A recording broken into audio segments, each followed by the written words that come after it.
पिछले एपिसोड में सिंगू ने लान को अपने साथ में रखने का डिसाइड किया था और फिर वो भी इसके लिए मान गई थी। अब अगले सीन में हम देखते हैं कि लान सिंगून के साथ में होती है, जहाँ पर कि सिंगून अभी भी कल्टीवेशन करने में बिजी था। तभी याफू आकर कहने लगती है कि अभी के लिए तुम प्रैक्टिस करना बंद करो और चलो सबसे पहले खाना खाओ। लेकिन तभी लान उससे कहती है कि सिंगू ने तो पहले इसके बारे में तुम्हें समझा दिया है और इसीलिए मुझे भी लगता है कि सेकेंड गेम के स्टार्ट होने से पहले तुम्हें उसे डिस्टर्ब नहीं करना चाहिए। मगर वहीं हम देखता है कि याफू लान को देख हैरान थी और फिर कहती है कि मैंने सुना कि जो कोई भी तुम्हें टच करेगा वो मर जाएगा, इसीलिए मैं भी देखना चाहती हूँ कि यह सही है या गलत है। इसके बाद हम देखता है कि वो एक फ्लावर से इसके बॉडी को टच करती है, जो कि केवल एक ही पल में पूरी तरह से खत्म हो जाता है। लेकिन तभी इसी बीच हम देखता है कि यासीन भी यहाँ पर आ गई थी और फिर उससे कहती है कि तुम इसके लिए मेरे सिस्टर को माफ कर देना। तभी हम देखता है कि याफू भी इससे सॉरी बोलती है, लेकिन इस पर लान कहती है कि कोई बात नहीं, क्योंकि मुझे तो इतने सालों से इसकी आदत हो गई है। और फिर वो कहती है कि मैं किसी चीज के लिए बाहर जा रही हूँ। लेकिन तभी यासीन उससे कहती है कि तुम्हें इतने जल्दीबाजी में जाने की जरूरत नहीं है और चलो सबसे पहले हम एक साथ मिलकर खाना खाते हैं। तब इसकी ऐसी बात सुनकर लान उससे कहती है कि क्या तुम्हें मुझसे डर नहीं लग रहा है। लेकिन वहीं हम देखता है कि यासीन को इसके बारे में कोई चिंता नहीं होती और फिर कहती है कि तुम्हें तो सिंगून यहाँ पर लेकर आया है और इसीलिए मुझे यकीन है कि कुछ भी नहीं होगा। लेकिन वहीं उधर हम देखता है कि सिंगून दो मंकी डीमन के साथ में होता है, जहाँ पर उनमें से एक उससे पूछता है कि हम सिमरान से डील करने के लिए इतने जल्दीबाजी में क्यों हैं, क्योंकि पाइथन क्लैन में तो और कोई एम्परर भी नहीं है और इसीलिए आप तो अपने ताकत से इसे धीरे धीरे बहुत आसानी से मिटा सकते हैं। लेकिन इस पर सिंगून कहता है कि सबसे पहले लीडर को पकड़ो, क्योंकि हमारे पास में ज्यादा टाइम नहीं है। तब इस पर वे पूछते हैं कि हम इसके लिए कब जा रहे हैं, जिस पर सिंगून कहता है कि हमें फेटियान से न्यूज मिलने का वेट नहीं करना है। तब इस पर वे भी उससे पूछता है कि हम इसके लिए कब जा रहे हैं, जबकि फेटियान तो अभी केवल मार्शल एम्परर लेवल में है, इसीलिए मुझे लगता है कि वो उसके सामने कुछ भी नहीं कर पाएगा और सिमरान उसे बहुत ही आसानी से मार देगी। लेकिन अभी भी हम देखता है कि सिंगून को फेटियान के ऊपर यकीन है और फिर कहता है कि भले उसके पास में हाई लेवल की कॉम्बैट एबिलिटी नहीं है, लेकिन फिर भी उसके पास में दया की भीख मांगने की बहुत ही शानदार स्किल है। वहीं उधर हम देखते हैं कि फेटियान सिमरान के पैलेस के सामने आ गया था, जहां पर अब वो बिल्कुल भी देरी नहीं करता और फिर कहता है कि तुम जल्दी से बाहर आ जाओ, क्योंकि मुझे पता है कि तुम अंदर ही हो। लेकिन अभी भी हम देखता है कि सिमरान बाहर नहीं आती,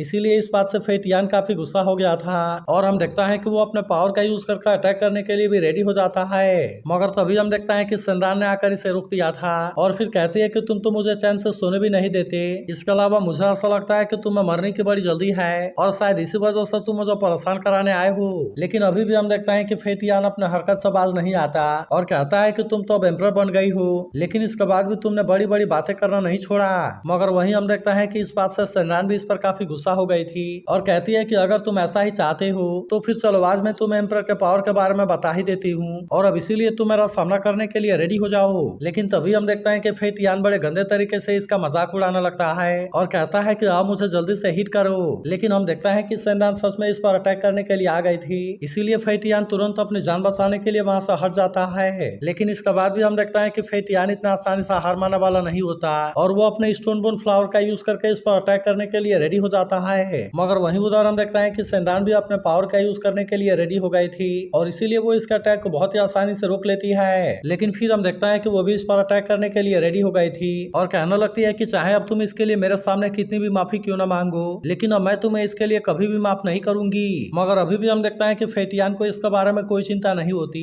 इसीलिए वो अपने आप को इसके सारे अटैक से बचाना रखता है और कहता है कि पहले पकड़ करके तो दिखाओ। लेकिन तभी हम देखता है कि सिमरान सच में इसके ऊपर काफी गुस्सा हो गई थी और इसीलिए वो अपने पावर का यूज करके इस पर अटैक करना शुरू कर देती है। तब इसे देख फेटियान भी अपने आप को बचाने के लिए कोशिश करता है, लेकिन फिर भी वो इस बार इसके सामने कुछ भी नहीं कर पाता। मगर तभी हम देखता है कि यहाँ पर कोई फॉर्मेशन एक्टिवेट हो गई थी, इसीलिए सिमरान अब इसके सामने कुछ भी नहीं कर पाती और हम देखता है कि वो इसमें बहुत बुरे तरीके से फंस गई होती है। मगर वहीं उधर हम देखते हैं कि फेटियान इसका मजाक उड़ाने लगता है और कहता है कि केवल ताकत होने से ही कुछ नहीं होता, बल्कि उसे यूज करने के लिए दिमाग भी होना चाहिए। मगर अभी भी हम देखता है कि सिमरान ने अपने आप को इसमें आजाद करा लिया था और वो यहाँ से जाने लगती है। लेकिन इसे देखते ही फेटियान अपने स्नेक वाले रूप में आकर इसे पकड़ लेता है, जबकि वहीं उधर हम देखते हैं कि सिंगून और दोनों मंकी डीमन भी यहाँ पर आ गए थे और अब सिमरान को पकड़ने के लिए पूरी तरह से रेडी हो जाते हैं। लेकिन अब इसका वजह से सिमरान फेटियान के ऊपर काफी गुस्सा हो गई थी और कहती है कि क्या तुमने मुझे पकड़ने के लिए इनके साथ में हाथ मिला लिया।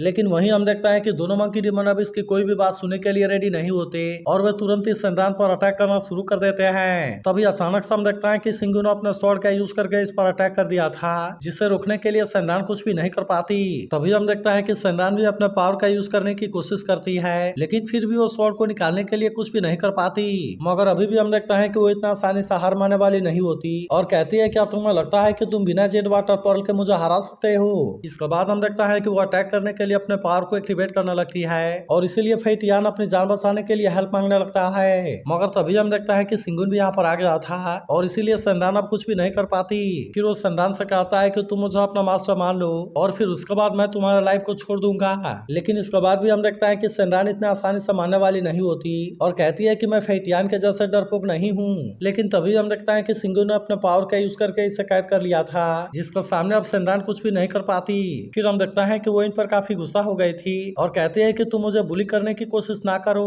तब इसकी ऐसी बात सुनकर फेटियान कहता है कि तुम जरा अच्छे से बात तो करो, क्योंकि मैं तो तुम्हें बिल्कुल भी बुली नहीं कर रहा। जिसके बाद सेंडान कहती है कि तुम लोगों ने मुझे पकड़ने के लिए हाथ मिला लिया और फिर हम देखता है कि वो अपने इंसानी रूप में आ गई थी। लेकिन अब हम देखता है कि वो फेटियान से काफी नाराज हो गई थी और फिर उदास होते हुए कहती है कि मैंने तो तुम्हारे ऊपर यकीन किया था, लेकिन तुमने तो मुझे पकड़ने के लिए इनके साथ में हाथ मिला लिया। मगर वहीं उधर हम देखते हैं कि फेटियान भी इस बात से काफी हैरान हो गया था और फिर उससे पूछता है कि क्या सच में तुम एक लड़की हो। तब इस पर सेंडान कहती है कि मैं अपने कैजुअल अपीयरेंस से कन्विंस करने के लिए कुछ भी नहीं कर पाती। लेकिन वहीं हम देखता है कि इसके उदास होने से फेटियान भी थोड़ा सा परेशान हो गया था, इसीलिए वो उससे कहता है कि तुम तो हमेशा से ही स्ट्रांग हो, लेकिन आज तुम इस तरह से यहाँ पर क्यों रोने लगी। तब इस पर सेंडान कहती है कि पहले तुम मुझसे क्लोज कॉम्बैट करने के लिए पसंद करते थे, जिसकी वजह से मुझे लगता था कि तुम मुझे पसंद करते हो और इसीलिए मैं तुमसे जानबूझकर उसमें हार जाती थी, लेकिन मैंने ऐसा कभी भी उम्मीद नहीं किया था कि तुम मुझे मारने के लिए भी कोशिश करोगे और यहाँ तक कि तुम इसके लिए दूसरे लोगों के साथ में हाथ मिला लोगे। तब इसके बारे में सुनकर फेटियान सिंगुन से कहता है कि हम इसके बारे में भूल जाते हैं, लेकिन हम देखते हैं कि सिंगुन इससे छोड़ने के लिए रेडी नहीं होता और फिर उससे कहता है कि मैं तो मैचूरिया में जाना चाहता हूँ और इसीलिए मुझे इसके जेड वाटर पर्ल की जरूरत है। लेकिन अब हम देखते हैं कि फेटियान इसके बारे में कुछ भी नहीं सोचता और फिर हम देखते हैं कि वो इसे अपना वांगडू पिल फ्री में देने के लिए रेडी हो गया था। लेकिन अब इस बात से हम देखते हैं कि सेंडान भी पूरी तरह से हैरान हो गई थी और कहती है कि क्या सच में ये तुमने मेरे लिए किया। तब इस पर फेटियान उसे समझाता है कि भला मैं तुम्हें क्यों मारूंगा, क्योंकि वैसे भी हम पिछले 2000 सालों से फाइट कर रहे हैं और क्या तुम्हें ऐसा नहीं लगता कि ये हमारी दोस्ती है। तब इसकी ऐसी बात सुनकर सेंडान भी इस बात से काफी खुश हो गई थी और फिर उससे कहती है कि क्या सच में तुम मुझे नहीं मारना चाहते। लेकिन इस पर फेटियान कहता है कि मैं इसके बारे में ज्यादा कुछ नहीं कर सकता, क्योंकि वैसे भी इसमें पूरी तरह से बॉस की मर्जी है और इसीलिए तुम्हें जिंदा रखना या फिर मारना उनके हाथों में है। लेकिन इस पर सेंडान कहती है कि ये तो बहुत ही सिंपल है, क्योंकि अगर तुमने उसके सामने पहले ही सरेंडर कर दिया है तो फिर मैं भी उसे फॉलो करने के लिए रेडी हूँ। इसके बाद हम देखता है कि वो इसके लिए सिंगुन से प्रॉमिस भी कर देती है, जहाँ हम देखता है कि सिंगुन भी अब इसके बात मानने के लिए रेडी हो गया था। लेकिन फिर वो कहता है कि पाइथन क्लैन की जिम्मेदारी अब तुम्हारी है, इसीलिए मैं चाहता हूँ कि तुम दोनों एक साथ में मिलकर इसके लिए काम करो